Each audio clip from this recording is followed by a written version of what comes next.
하나님 아버지, 이 시간 하나님의 말씀을 듣는 시간입니다. 말씀을 통해 예수님이 어떤 분이신지 바르게 이해할 수 있도록 도와주시고 그 말씀대로 우리가 살아갈 수 있는 믿음을 주님께서 더하여 주옵소서. 감사드리며 예수님의 이름으로 기도드렸습니다. 아멘. 네, 우리가 함께 읽은 이 요한복음서에는 크게 7가지의 기적이 기록되어 있는데요. 첫 번째는 물을 포도주로 만드신 기적, 두 번째는 왕의 신하의 아들을 고치신 기적, 그리고 세 번째는 38년 된 병자를 고치신 기적, 네 번째는 오병이어 기적, 그리고 다섯 번째는 예수님께서 물 위를 걸으신 기적, 그리고 여섯 번째는 소경을 고치신 기적. 그리고 우리가 함께 읽은 이 요한복음 11장에 마지막 7번째 기적이 기록되어 있는데요. 그것은 바로 예수님께서 죽은 나사로를 살리신 기적이 바로 이 요한복음서에 기록되어 있습니다. 오늘 본문 배경을 잠시 살펴보면요, 베다니라고 하는 마을에 나사로와 두 동생 마르다와 마리아가 함께 살고 있었습니다. 여기 베다니라는 곳은 예루살렘에서 동쪽으로 3km 정도 떨어진 곳인데요. 그러다 어느 날 이 나사로가 병에 걸려서 죽게 됩니다. 그러면서 오늘 본문 17절을 보면 나사로가 죽은 지 나흘이 되었을 때 예수님께서 베다니 마을에 오십니다.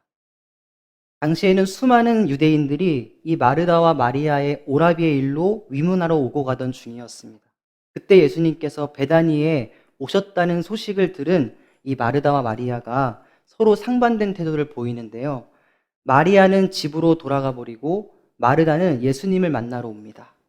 그리고 예수님을 만나러 간 그 마르다가 마리아보다 먼저 예수님과 대화를 나누는데요.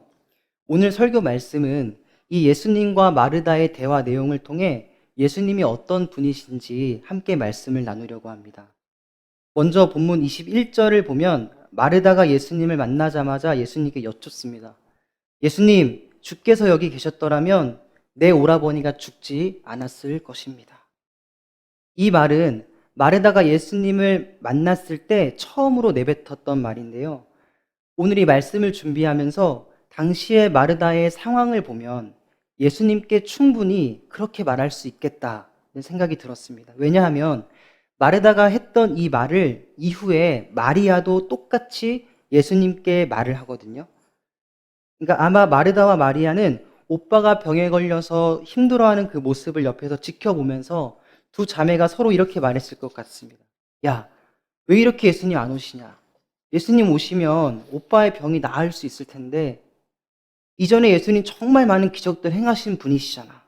예수님이라면 죽어가는 이 오빠의 병을 낫게 하실 거야. 그러나 시간이 지나도 예수님은 오지 않으셨고 결국 오빠가 죽게 되자 서로 또 이렇게 말하지 않았을까요? 야, 예수님이 안 오셔서 오빠가 죽게 된 거야. 예수님이 일찍 오셨으면 오빠는 죽지 않았을 거야. 마르다와 마리아가 이렇게 속상한 마음을 가지고 예수님을 향해 원망하는 그 마음으로 예수님께 이렇게 말을 하지 않았을까 생각이 들었습니다. 오늘날 우리는 어떻습니까? 내 안에 마르다와 마리아와 같은 모습은 없나요? 마르다와 마리아와 같이 어떤 문제가 내 눈앞에 있을 때 사람을 보내서 예수님을 간절히 찾았던 것처럼 나 또한 내 문제가 해결되기를 간절히 기도하며 예수님을 찾지만 결국 아무런 응답이 없을 때 그 마음에 낙심이 되지 않나요? 여전히 내 마음은 문제로 힘이 드는데 주께서 여기 계셨더라면 라고 마르다와 마리아가 고백한 것처럼 주께서 내 기도에 응답해 주셨더라면 지금 내 마음이 이렇게 힘들지 않았을 텐데 하는 원망하는 마음이 우리 마음에는 없나요? 구약의 이스라엘 백성들의 모습만 봐도 광야에서 배가 고플 때 배가 고프다며 먹을 것을 달라고 불평했고 목이 마를 때 목이 마르다며 하나님께 불평하고 원망했던 모습처럼 우리 인간은 모두 연약해서 내 마음에 들지 않을 때, 내 뜻대로 되지 않을 때, 그래서 내 마음에 힘이 들 때 하나님께 불평하고 원망하며 살아갈 때가 있습니다. 그러나 놓쳐서는 안 될 사실이 있는데요. 어렵고 힘이 들 때, 불평하고 원망하는 그때, 마치 하나님이 내 기도에 응답해 주지 않는 것 같은 그때에도 하나님은 여전히 좋으신 하나님이라는 사실입니다. 수많은 일들 속에 우리 인간은 연약하여 하나님의 작정에 따른 섭리를 모두 다 알지 못하지만 그럼에도 하나님은 오늘도 좋으신 분이시고 그 하나님이 저와 여러분을 내 인생을 오늘도 이끌어 가시는 선하신 주님이라는 사실을 우리가 기억했으면 좋겠습니다. 다시 본문으로 좀 돌아오겠습니다. 마르다가 예수님께 이렇게 원망스러운 말을 했죠. 주께서 여기 계셨더라면 내 오라버니가 죽지 아니하였겠나이다. 여러분, 그런데 예수님께서 나사로를 살리시는 것 그 자체만이 목적이셨을까? 만일 예수님이 죽은 나사로만 살리는 것이 전부셨다면 오늘 본문에서 예수님이 마르다와 대화하는 시간을 굳이 갖지 않으셔도 됩니다. 심지어 오늘 본문 이후에 예수님이 나사로를 살리시기 이전에 마리아를 또 부르시거든요. 굳이 마리아를 또 부르지 않으셔도 됐습니다. 오히려 예수님은 나사로를 살리시는 것이 전부였다라고 한다면 요한복음 11장에 기록된 그 예수님과 마르다와 마리아에 관해 대화하는 시간을 굳이 갖지 않으셔도 되셨고, 예수님이 베다니 마을에 오시자마자 바로 돌무덤으로 가서 나사로를 살리셨어야 하지 않을까라는 생각이 들었습니다. 그런데 오늘 본문에서 아이러니하게도 예수님은 그 마르다와 대화하는 시간을 갖습니다. 왜 그러셨을까요? 그것은 그 시간을 통해 예수님이 어떤 분이신지를 알려주기 위함이셨습니다. 예수님은 마르다가 원망하듯이 예수님께 말을 했을 때 그녀의 말을 다 들으신 후에 그 자리에서 마르다를 책망하지 않으세요. 저 같았으면 야, 너가 어떻게 나한테 그런 말을 할 수 있어? 라고 큰 소리를 성격상은 못 칠 것 같고, 아마 말을 듣고 삐져서 베다니 마을을 떠나 뒤돌아 갔을 텐데, 예수님은요, 낙심하고 원망하고 있는 그 마리다를 위로해 주세요. 예수님이 이렇게 말씀하시는 거예요. 마르다야, 네 오라버니가 다시 살아날 거야.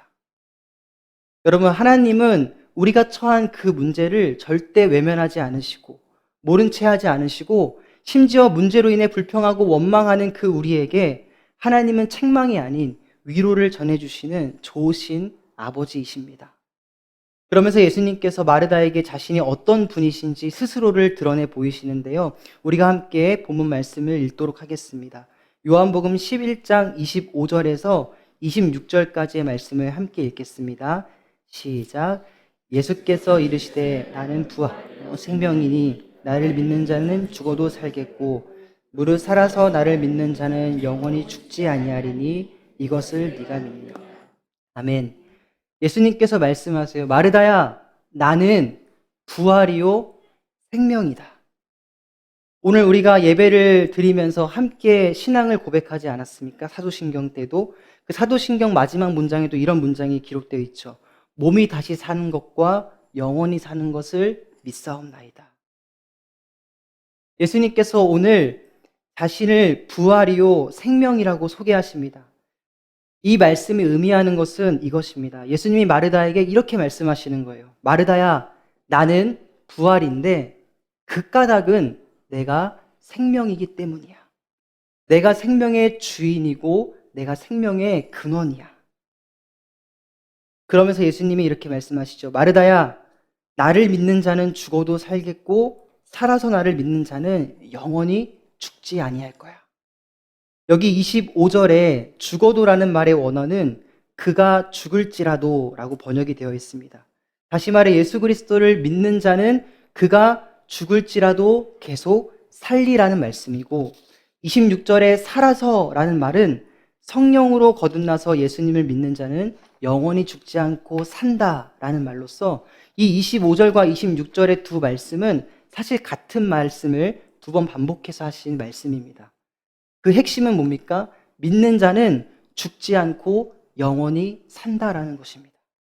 여기서 믿는 자가 영원히 산다라는 것은 부활에서 영원히 산다라는 것을 의미하는데요.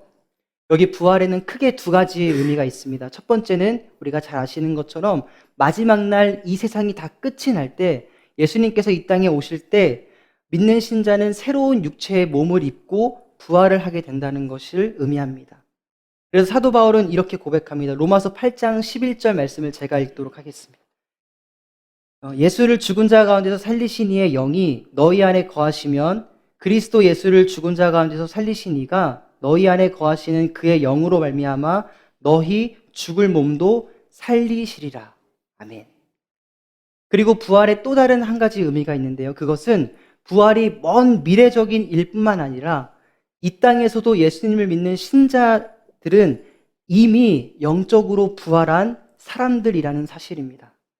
본래 허물로 죽은 우리의 영을 성령으로 거듭나게 하심으로 진리를 보게 하시고, 또한 부활한 그 신자를 가만히 두지 않으시고 성령을 쫓아 살아가는 거룩한 성도로 그의 삶을 이끌어 가신다는 사실입니다. 본문 24절 말씀을 보면 마르다도 이 첫 번째 부활의 의미에 대해서는 알고 있었습니다. 예수님께서 마르다야 너의 오라버니가 살아날 거야 라고 하시니까 마르다가 이렇게 고백해요. 네 주님, 저도 알아요. 마지막 날 때에는 부활해서 우리 오빠가 다시 살아날 거 알아요. 이렇게 말을 하거든요. 마르다의 말은 곧 이런 말입니다. 예수님, 알아요. 마지막 날 부활 있다는 거 알아요. 그런데 지금 현재는 아니잖아요. 이처럼 마르다는 부활을 먼 미래적인 일로서만 이해를 하고 있었지만 예수님은 오늘날 이 땅을 살아가는 신자들에게도 현재에도 부활이 있다는 것을 마르다에게 가르쳐 주신 것입니다.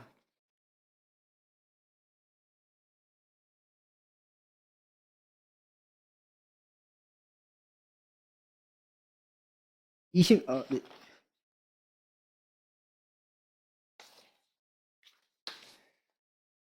네, 이처럼 예수님은 마르다에게 자신이 누구인지를 가르치면서 마르다에게 마지막으로 질문을 하나 하시는데요. 우리가 한 번 더 말씀을 읽겠습니다. 요한복음 11장 25절부터 27절까지의 말씀을 함께 읽겠습니다. 시작. 예수께서 이르시되 나는 부활이요 생명이니 나를 믿는 자는 죽어도 살겠고 무릇 살아서 나를 믿는 자는 영원히 죽지 아니하리니 이것을 네가 믿느냐? 이르되 주여 그러하이다. 주는 그리스도시요 세상에 오시는 하나님의 아들이신 줄 내가 믿나이다. 아멘. 예수님께서 마르다에게 마지막으로 질문하십니다. 이것을 네가 믿느냐? 저는 오늘 예수님이 마르다에게 자신이 누구인지를 가르쳐 주시는 이 말씀을 보면서요, 마치 예수님께서 마르다에게 이렇게 말씀하시는 것 같았습니다. 마르다야, 너 그동안 많이 힘들었지? 내가 너를 위로하러 왔어. 그런데 마르다 있잖아, 내가 누군지 아니? 나는 부활이고 생명이야. 나를 믿는 자는 영원히 죽지 않아. 마르다야, 나는 네가 겪고 있는 그 겪은 고난 앞에 너를 영원히 그 자리에 머물게 하지 않는 하나님이야. 네가 겪는 아픔과 네가 겪는 그 고난이 영원할 것 같지만 마침내 끝이 있어. 너가 알고 있다고 나에게 말한 것처럼 마지막 날 때에는 아픔과 고통과 슬픔이 없는 하나님 나라에서 부활의 몸을 입고 살아가게 될 거야.